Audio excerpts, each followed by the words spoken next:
Cümleten selamun aleyküm hanımlar. Diva Patik YouTube kanalıma hepiniz hoş geldiniz. Bugün birlikte 5 şiş görünümlü dikişsiz 2 şiş patik yapacağız. Ben patiğimde piyasada rahatlıkla bulabileceğiniz normal patiklik iplerden kullandım. Krem renginde. Şişlerim 3 numara. Hemen modelimi de göstereceğim. İşte hanımlar, modelimiz bu şekilde. Daha önce 5 şiş olarak yapmış olduğum modelimin bu defa 2 şişini yaptım. Patiğimizde baştan sona 2 şiş kullandık hanımlar ve hiçbir yerinde dikiş yok. Model bu şekilde. Görüntü itibariyle de birebir 5 şiş patik ile aynı. Bu patik benim elimin ölçülerine göre 37-38 numara ayaklar için uyumlu oldu. Daha büyük yapmak isteyenler şu arka haroşa sayılarını artırabilir. Küçük yapmak isteyenler de şuraya bir model eksik kurabilirler. Hemen patiğimi kenara bırakıyorum. Birlikte başlayalım. Hanımlar, ben patiğimi burun kısmından 12 ilmek olarak başladım. Şöyle krem ipimin ucunda bir miktar bir ip bırakıyorum. 12 ilmek atıyorum. Şu birinci ilmeğim. 2, 3, 4, 5, 6, 7, 8, 9, 10, 11 ve 12. 12 ilmeğimi attım, geri dönüyorum. Geri döndüğümüzde bakın hanımlar, arka yüzdeyiz. Örgümüzde, patiğimizde ön yüzde düz, arka yüzde ters örgü uygulaması yapacağız. Kenar ilmeğini örmeden aldım. İlmeklerimi ters olarak örüyorum arka yüzde.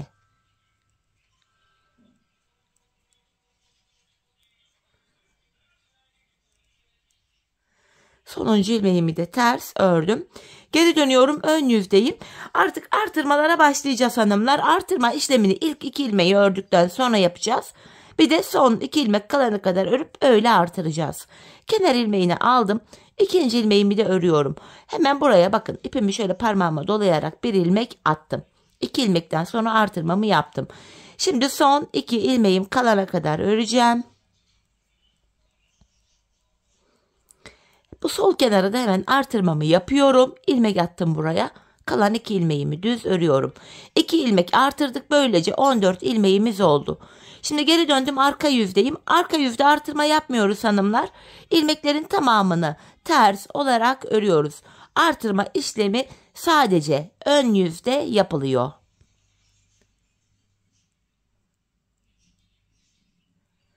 Sonuncu ilmeğimi de ters ördüm. Geri dönüyorum, ön yüzdeyim. Artırmalara aynen devam edeceğiz.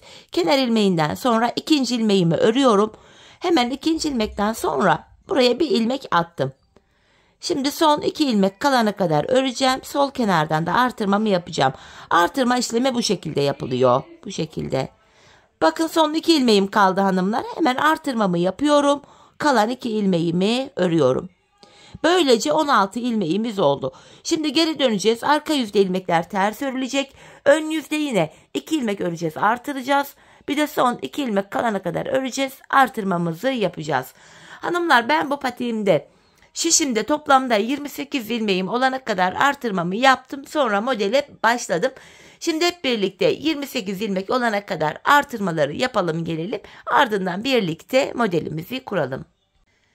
Evet hanımlar, 28 ilmeğim olana kadar artırmalarımı yaptım. Arka yüzde de 28 ilmeğimi ters ördüm. Şimdi ön yüzdeyiz, artık artırma yapmayacağız. 28 ilmek olarak modelimizi yapacağız. Model arka yüzde kurulacak hanımlar. Bu nedenle şimdi ön yüzdeyim. Kenar ilmeğini aldıktan sonra ön yüzde ilmeklerimin tamamını düz olarak öreceğim. Dediğim gibi artık artırma yapmıyoruz. Sıra sonuna kadar ön yüzde ilmeklerimi düz örüyorum.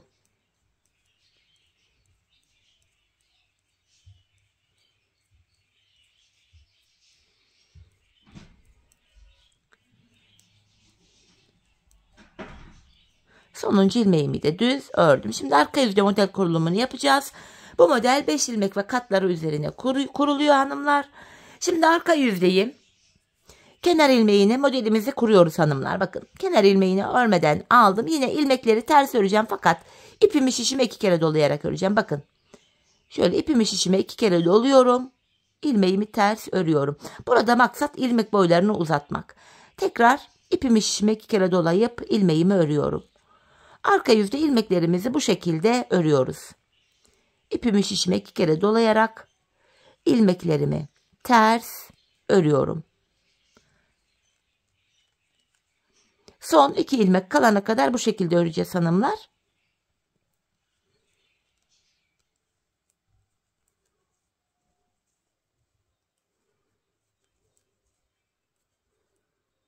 Bakın ipimi şişime şöyle 1-2 kere dolayarak ilmeğimi normal ters örüyorum.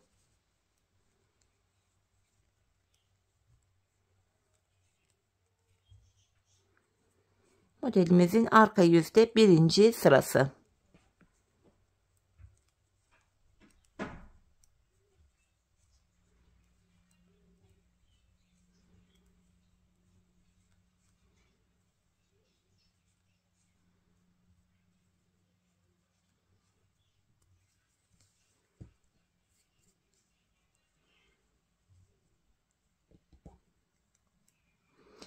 Son 2 ilmek kalana kadar bu şekilde örüyoruz hanımlar. Bakın son 2 ilmeğimi normal ters olarak ördüm.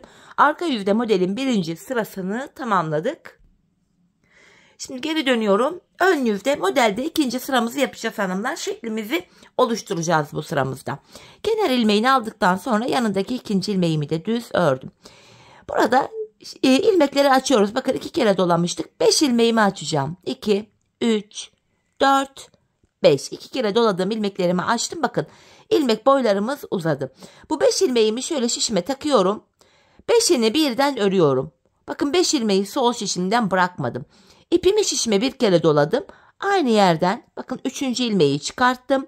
İpimi şişime bir kere daha doladım. Aynı yerden bu defa 5. ilmeğimi çıkarttım. Yani 5 ilmeğin içinden 5 ilmek çıkartmış olduk hanımlar. Tekrar öndeki 5 ilmeği açıyorum. 1, 2, 3, 4, 5. Bu 5 ilmeğimi şöyle şişime taktım. 5'ini birden örüyorum. Şöyle. İpimi şişime doladım. Aynı yerden bir ilmek daha çıkarttım. İpimi şişime bir kere daha doluyorum. Aynı yerden 5. ilmeğimi çıkartıp bu ilmekleri bırakıyorum. İkinci modeli de kurduk. Ön yüzde modelin 2. sırası bu şekilde devam ediyor. Tekrar öndeki 5 ilmeği açacağım. 1, 2, 3, 4 ve 5. 5 ilmeğin içinden yine 5 ilmek çıkarıyorum. Sonrasında bu 5 ilmeği sol şişimden bıraktım. 3 modelimizi yaptık. 4.'yü de yapalım. 5 ilmeğimi açıyorum. 2, 3, 4, 5. 5 ilmeği şöyle şişime taktım. 5'ini birden ördüm. İpimi şişime doluyorum. Bir ilmek çıkarıyorum. Bir kere daha doladım. Bir ilmek daha çıkarttım. Yani 5 ilmeğin içinden 5 ilmek çıkarttık. Toplamda 5 tane modelimiz var hanımlar. 4'ünü yaptık. Şimdi sonuncuyu yapacağız. 5 ilmeğimi açıyorum. Bu 5 ilmeğin 5'ini birden şöyle ördüm. İpimi şişime doluyorum. Aynı yerden bir ilmek çıkarttım. Bir kere daha doladım. Aynı yerden 5. ilmeğimi çıkarttım. Son kalan bir ilmeğimi de kenar ilmeğimi düz örüyorum. Modelin 2. sırasını tamamladık hanımlar. Şimdi arka yüzde modelde 3. sıradayım. Bu sıramızda kenar ilmeğini alıyorum. İlmeklerimin hepsini bakın sırası ile ters olarak örüyorum. Modelde arka yüzde 3. sıramız. Gördüğünüz üzere ilmeklerin tamamını ters örüyorum.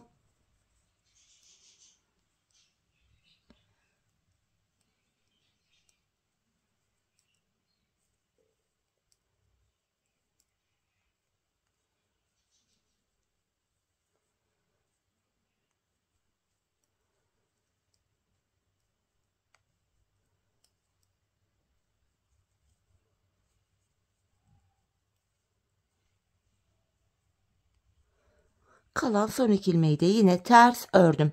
Arka yüzde 3. sırayı tamamladık. Şimdi tekrar geri dönüyorum hanımlar. Bu defa modelimizde ön yüzde 4. sıradayız. 4. sırada da ilmeklerimizi yine düz olarak öreceğiz.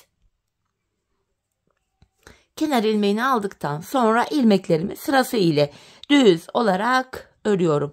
Modelimiz 4 sıradan oluşuyor hanımlar. Ön yüzde 4. ve sonuncu sırasını örüyoruz. Arka yüzde aynı modeli 2. kez kuracağız.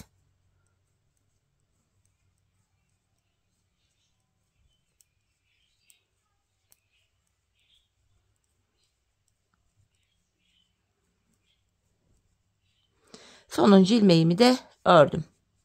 Bu şekilde ilk modelimizi tamamladık hanımlar. Şimdi geri dönüyorum arka yüzde.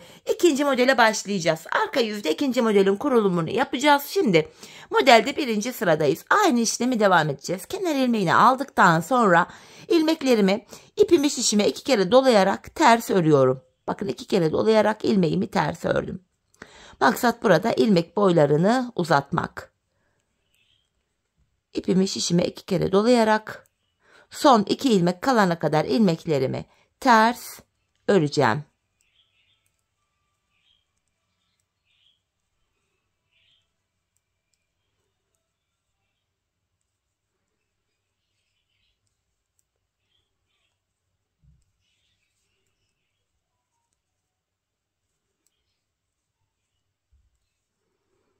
Modelde birinci sıramız, daha doğrusu ikinci modelin birinci sırası.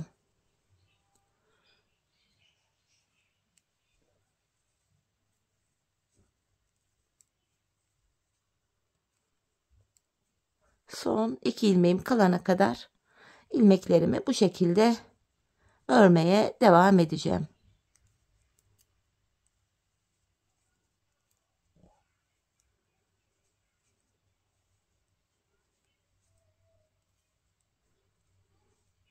Son 2 ilmeğim kaldı. 2 ilmeğimi normal ters olarak ördüm. Şimdi geri döndüm. Modelimizde ön yüzde ikinci sıradayız. Modeli bu sırada şekillendiriyorum. Kenar ilmeğini aldım. İkinci ilmeğimi normal düz ördüm. Şimdi 5 ilmeği açıyorum. 1, 2, 3, 4, 5. 5 ilmeğimi hanımlar yine içinden 5 ilmek çıkacak şekilde öreceğim. Şu birinci ilmeğim, ipimi şişime doladım. Bir ilmek daha çıkarttım. Bir kere daha doladım. 5. kez ilmek çıkarttım. Bakın 5 ilmeğin içinden yine 5 ilmek çıkarttık. Yine sıradaki 5 ilmeği açıyorum. 3, 4, 5. Yine bu 5 ilmeğin içinden 5 ilmek çıkaracağım. Ön yüzde modelde ikinci sıramız. Şöyle bakın hanımlar, şeklimiz oluştu. Tekrardan öndeki 5 ilmeğimi açacağım. Bu 5 ilmeğin içinden yine 5 ilmek çıkarıyorum.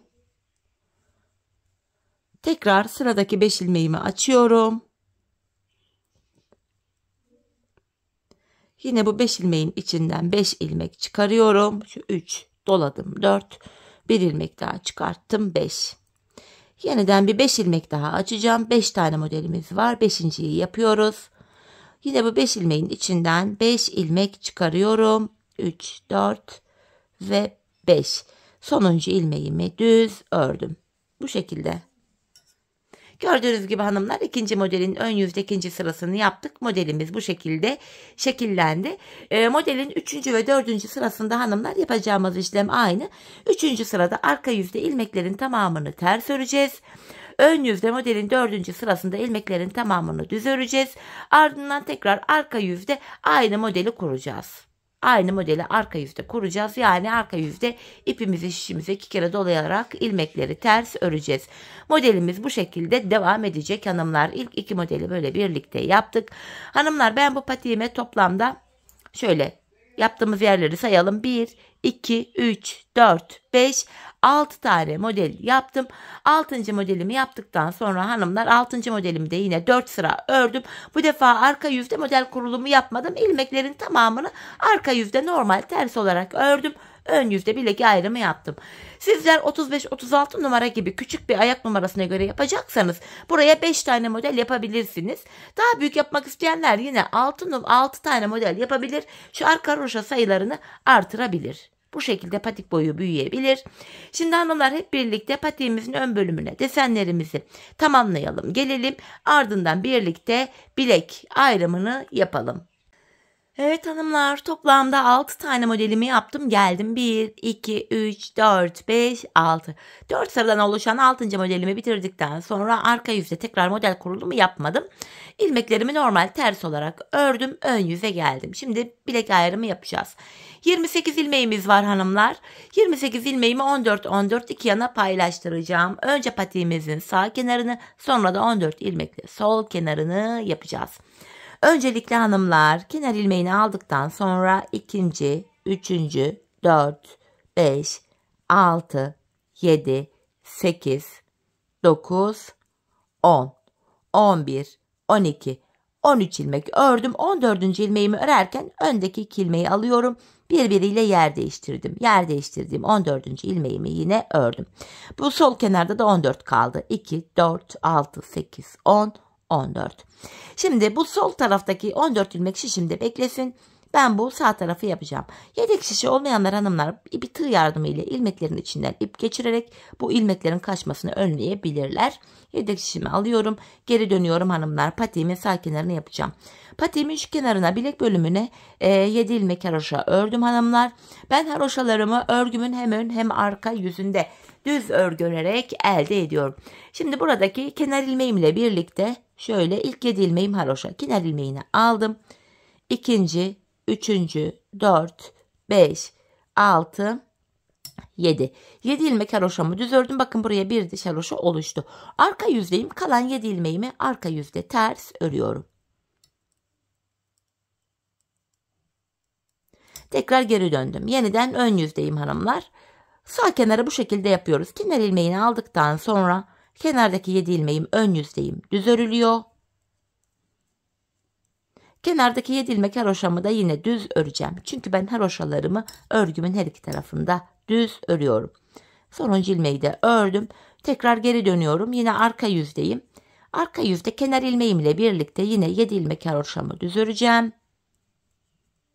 Kalan 7 ilmeğimi de arka yüzde ters örüyorum. Patiğimizin kenarı bu şekilde örülecek hanımlar.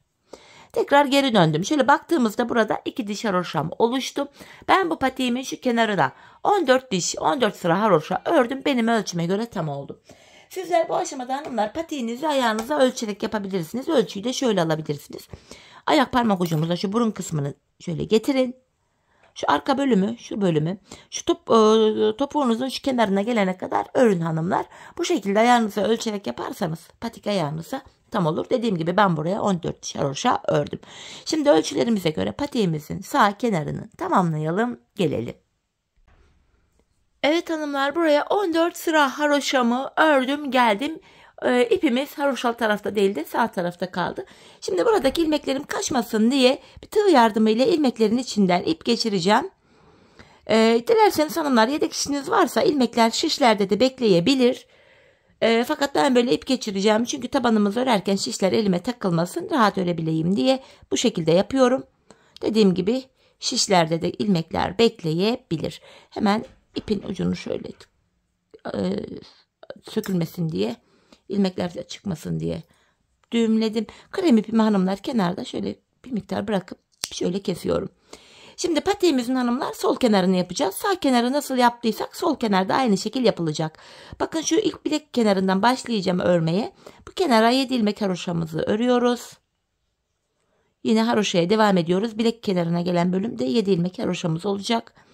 Hemen 2 ilmek ördükten sonra ipimin ucunu şuraya düğümledim. 7 ilmek haroşamı düz örüyorum. Bakın 3 oldu.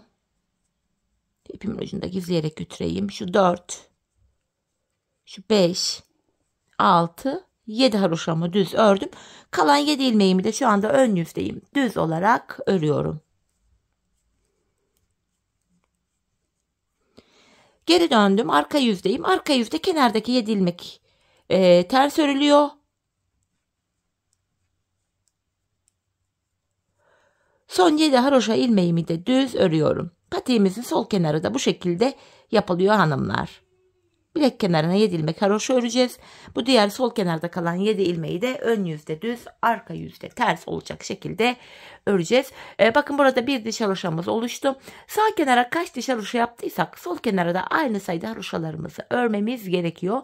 Şimdi ben buraya sağ kenarımda olduğu gibi 14 diş haroşamı öreceğim, geleceğim hanımlar. Sol kenarı tamamlayalım. Ardından patiğimizin tabanına birlikte geçelim. Evet hanımlar, patiğimin sol kenarında 14 diş haroşa olacak şekilde ördüm. Ardından ilmeklerimi ön yüzde tekrardan ördüm. Bu ipim sol tarafta kalacak. Yani haroşalı tarafta kalmıyor. Buradan da yine diğer tarafta olduğu gibi ilmeklerimin içinden yine tığ yardımı ile ipimi geçireceğim. Bu ilmeklerimizi hanımlar patiğimizin topuğunu yaparken tekrar şişimize takıp kullanacağız. Şöyle ipimi geçiriyorum. Maksat burada ilmekler kaçmasın. Şöyle. Patiğimizin bu üst kenarlarını da bitirmiş olduk. Şimdi krem ipimi şöyle keseceğim. Şimdi hanımlar üst bölümü bitirdik. Burundan başlayarak patiğimizin tabanını öreceğiz. Burun kısmında kalan şu ipimiz vardı. Krem ipimi tekrar buraya düğümleyeceğim. Şöyle. 12 ilmek başlamıştık patiğimizi. 12 ilmek başladığım yerden tekrar 12 ilmek çıkaracağım. Hemen ipimizin şu geldiği bölüm şurası. Bakın ilmeğin iki kanadına birden giriyorum. İlk ilmeğimi çıkarttım. Başlangıç yeriydi. Sırasıyla hanımlar başlangıç yerlerine ilmeğin iki kanadına birden girerek ilmek çıkarıyoruz. 12 ilmek başladığımız yerden 12 ilmek çıkartıyoruz. Bakın burada 3, 6, 7, 8, 9, 10, 11 ve şurada son kenar ilmek yerine girerek bir ilmek daha çıkarttım. Şöyle 12. 12 ilmek çıkarttım. Şimdi geri dönüyorum, arka yüzdeyim. Bu bölümde ön yüzde düz, arka yüzde ters örgü uygulaması yapacağız yine. Kenar ilmeğini örmeden alıyorum. Arka yüzde diğer ilmeklerimi ters olarak örüyorum.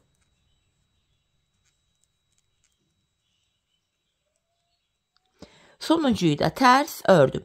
Tekrar geri dönüyorum, ön yüzdeyim. Hanımlar bu aşamada hem patiğimizin tabanını öreceğiz hem de tabanı bu kenarlara ekleyeceğiz.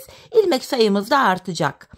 Şimdi burada kenar ilmek yerleri var. Bakın V şeklinde görünen. Hemen şuradaki ilk kenar ilmek yerine ilmeğin iki kanadına birden girerek bir ilmek çıkarttım. Şişimde böylece 13 ilmek oldu.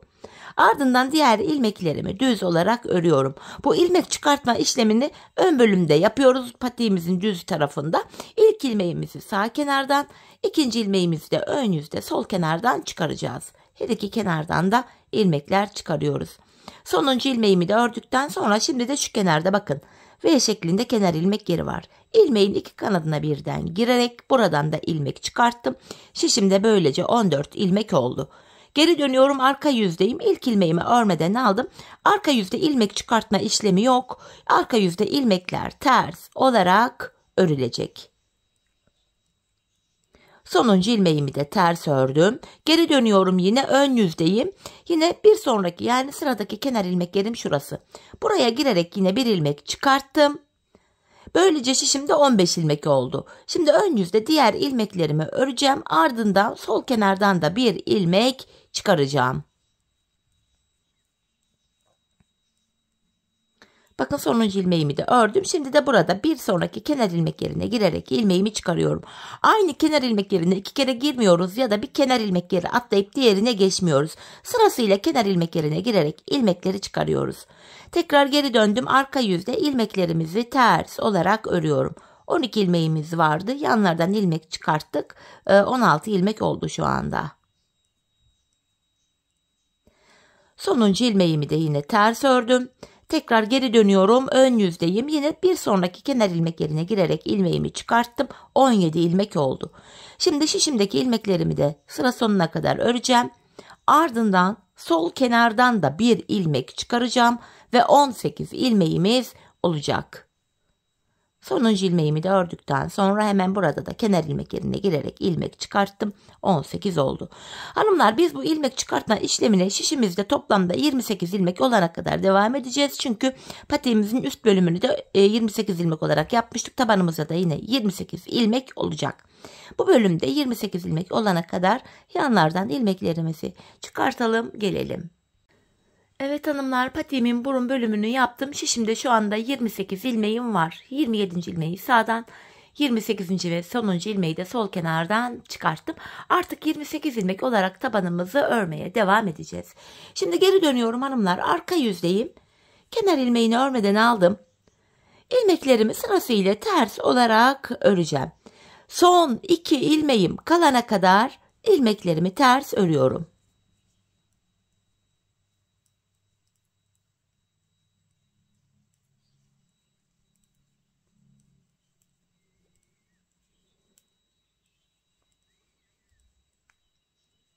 Bakın son 2 ilmeğim kaldı. Son 2 ilmeğimi tersten kestim. Ardından geri dönüyorum. Şişimde 27 ilmek kaldı. Kesim yaptıktan sonra geri döndüm ve sıradaki kenar ilmek yerine girerek yine ilmek çıkarıyorum. Tekrar 28 ilmeğimiz oluyor. Şimdi diğer ilmeklerimi ön yüzdeyim. Yine düz olarak örüyorum hanımlar. Tekrardan son 2 ilmeğim kalana kadar ön yüzde ilmeklerimi düz olarak örüyorum.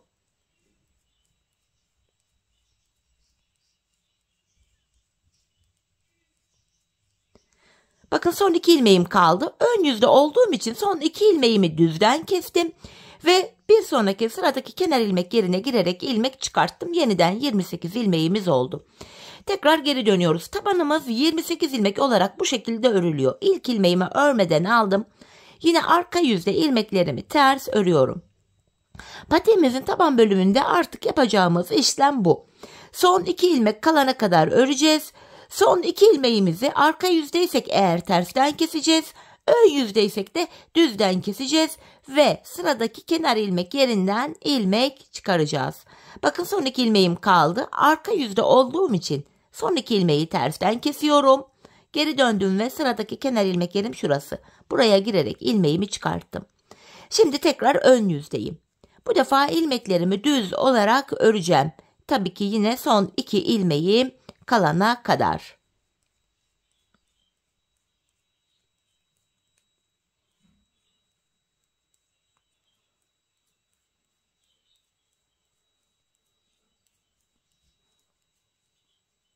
Son 2 ilmeğimi kesiyorum. Düzden kesim yaptım ve bir sonraki kenar ilmek yerine girerek ilmeğimi çıkarttım. Patiğimizin arkası bu şekilde örülecek hanımlar. Biz bu işleme şuraya ve şuraya gelene kadar, yani kenarlardaki son kenar ilmek yerlerine gelene kadar devam edeceğiz. Şimdi patiğimizin tabanını bu şekilde tamamlayalım, gelelim. Evet hanımlar, son kenar ilmek yerlerine gelene kadar patiğimin tabanını 28 ilmek olarak ördüm geldim. İlk ilmeğimi sağdan, ikinci ve sonuncu ilmeğimi bu soldan çıkarttım. Şimdi ipe takılı olan ilmeklerimiz vardı. Bu ilmeklerimizi şişimize takacağız. Artık topuğumuzu örmeye başlayacağız çünkü. Bu ilmeklerimi şöyle sırasıyla şişime takıyorum hanımlar. Bu şekilde. İpim içindeyken takıyorum. Hani ilmekler kaçmasın diye böyle garantiye almak istedim. Şöyle sırasıyla bu ilmeklerimizi teker teker şişime yerleştiriyorum. Sonra bu ilmeklerimizi de öreceğiz hanımlar. Bu şekilde sırasıyla ilmeklerimi aktarıyorum. Biraz sıkışmış ilmekler, zor aldım ama evet. Sonuncu ilmeğimi de şöyle şişime aktardım. Artık şu ipimi de çekeceğim. Şöyle asılıyorum buradan. Burada hanımlar şu ipimizin ucu vardı kesmiş olduğumuz. Bunu tekrar şuraya düğümlüyorum. Buradaki 14 ilmeğimi örmeye devam edeceğim hanımlar şimdi. Sırasıyla bu ilmeklerimi örüyorum. Şu ipin ucunu da gizleyerek götüreyim ki orada kalmasın. Son 7 haroşa ilmeğime geldim. Yine haroşalarımı haroşa olarak örmeye devam edeceğim. İlmeklerin tamamını ördük. Şimdi geri dönüyorum. Arka yüzdeyim. Arka yüzde yine kenar ilmeğimle birlikte toplam 7 ilmek haroşamı düz örüyorum. Diğer ilmeklerimi de ters olarak öreceğim. Sıra sonuna kadar bu şekilde ilmeklerimi ters öreceğim. Ardından diğer tarafta ipe takılı olan 14 ilmeğimizi de şişimize alıp onları da öreceğiz. Patiğimizin tabanında 28 ilmeğimiz vardı. Sağ ve sol kenarda da 14'er ilmek vardı. İlmeklerin hepsi bu aşamada tek şişte toplanacak ve toplam ilmek sayımız 56 olacak.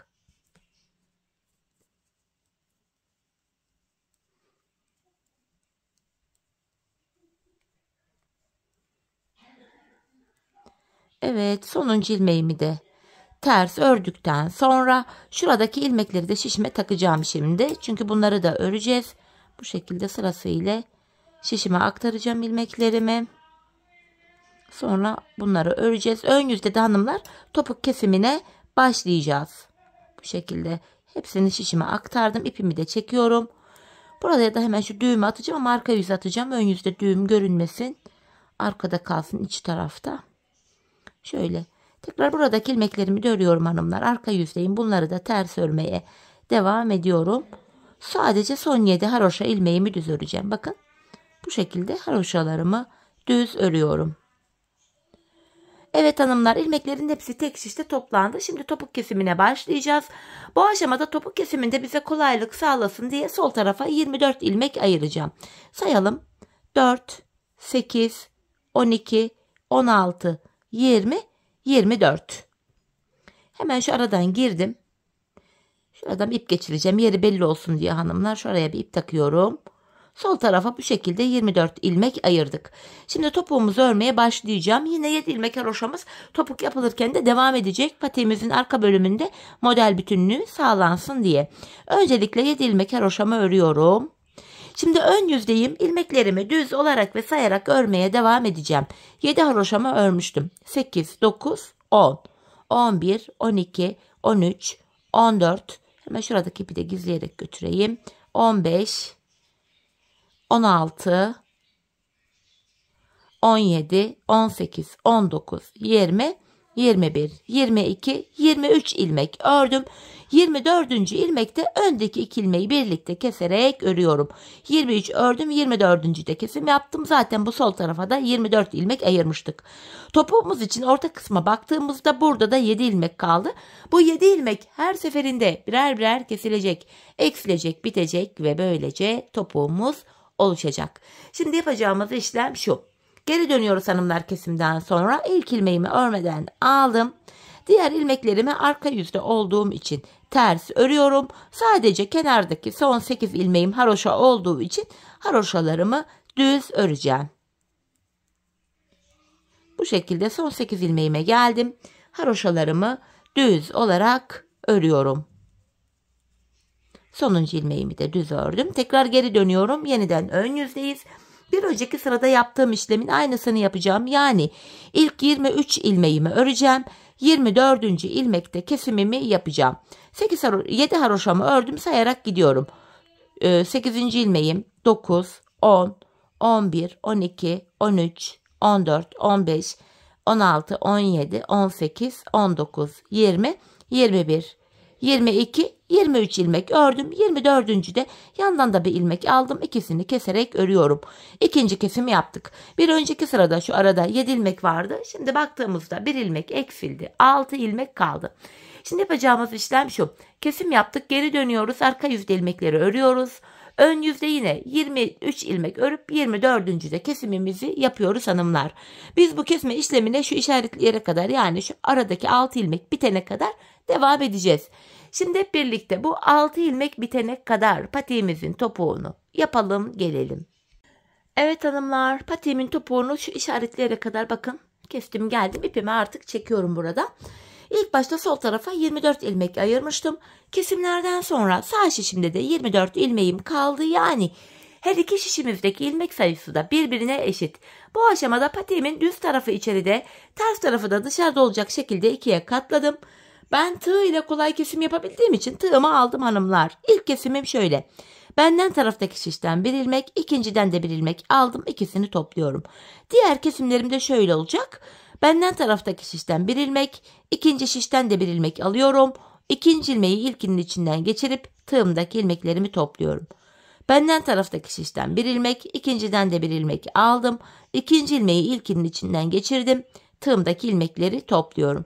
Karşılıklı olarak şişlerimizden birer tane ilmek alıyoruz ve ikinci şişten aldığımız ilmeği ilk şişten aldığımız ilmeğin içinden geçiriyoruz. Tığımızdaki ilmeklerimizi topluyoruz. Her iki patiğimizin topuğu da aynı yöne, aynı şekilde kesiliyor hanımlar.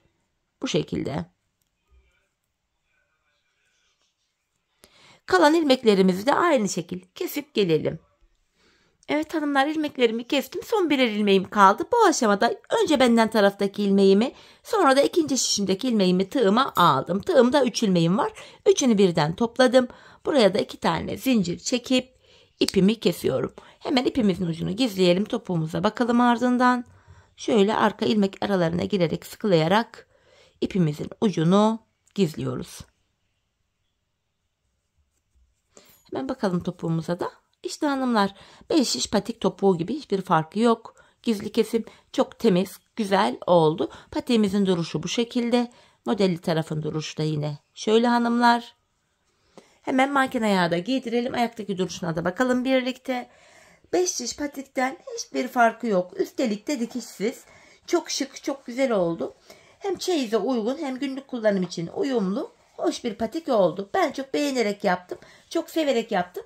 Umarım sizler de patiğinizi benimle birlikte beğenerek, severek yaparsınız. Patiğimizin ayaktaki duruşu da hanımlar bu şekilde. Gayet güzel, muntazam, hoş bir patik oldu. Esneklik payı da gayet güzel şu şekilde. Bakın hanımlar.